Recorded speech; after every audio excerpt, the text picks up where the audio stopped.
ધાનેરા નગરપાલિકા દ્વારા સ્વદેશી મેળાનું ભવ્ય આયોજન કરવામાં આવ્યું. ધાનેરા નગરપાલિકા દ્વારા સ્વદેશી મેળાનું ભવ્ય આયોજન કરવામાં આવ્યું.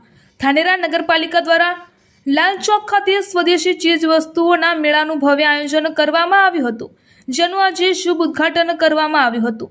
આ કાર્યક્રમમાં ઉપસ્થિત ધાનેરા ભાજપ અગ્રણી ભગવાનદાસ પટેલ તથા બસંતભાઈ પુરોહિત તથા અનિલભાઈ દરજી તેમજ મામલતદાર કંચનબેન મહેતા તથા ચીફ ઓફિસર ગૌસ્વામી સાહેબ તથા ઇન્દુબેન જોશી તથા મંથરાબેન દેસાઈ તથા દિનેશભાઈ ચૌધરી, પ્રતાપભાઈ સોલંકી તેમજ આગેવાનોની ઉપસ્થિતિમાં આ સ્વદેશી મેળાનું ઉદ્ઘાટન કરવામાં આવ્યું હતું. સ્થાનિક વેપારીઓને મજબૂતી આપવાના હેતુથી આ સ્વદેશી મેળાનું આયોજન કરવામાં આવ્યું હતું. આવેલા તમામ મહેમાનોનું સ્વાગત કરી કાર્યક્રમની શરૂઆત કરવામાં આવી હતી. વેપારીઓ દ્વારા અલગ અલગ પ્રકારની સ્વદેશી ચીજ વસ્તુઓના સ્ટોલ લગાવવામાં આવ્યા હતા. તો ધાનેરા અને તાલુકાની પ્રજા આ સ્વદેશી મેળાનો લાભ લે અને દેશને મજબૂત કરે તેવું આગેવાનોએ જણાવ્યું હતું.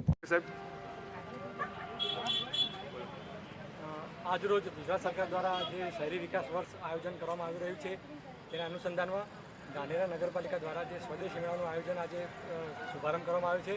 તો તેના અનુસંધાનમાં હું ધાનેરાની તમામ નાગરિકોને આજે આહવાન કરું છું કે આપ સૌ આ સ્વદેશી મેળાનો લાભ લો અને આપણા માનનીય વડાપ્રધાન શ્રી નરેન્દ્રભાઈ મોદી સાહેબનું જે સૂત્ર છે વોકલ ફોર લોકલ તેને સાકાર કરવા માટે અને આપણા સ્વદેશી કારીગરો કે જે આપણા જ ભાઈ બંધુ છે એમને આપણે સપોર્ટ કરીએ અને સૌ નાગરિકો ખૂબ જ મોટા પ્રમાણમાં આવીને આ સ્વદેશી મેળાનો લાભ લે અને સૌ કારીગરોને પ્રોત્સાહન આપે એવી મારી નમ્ર વિનંતી છે.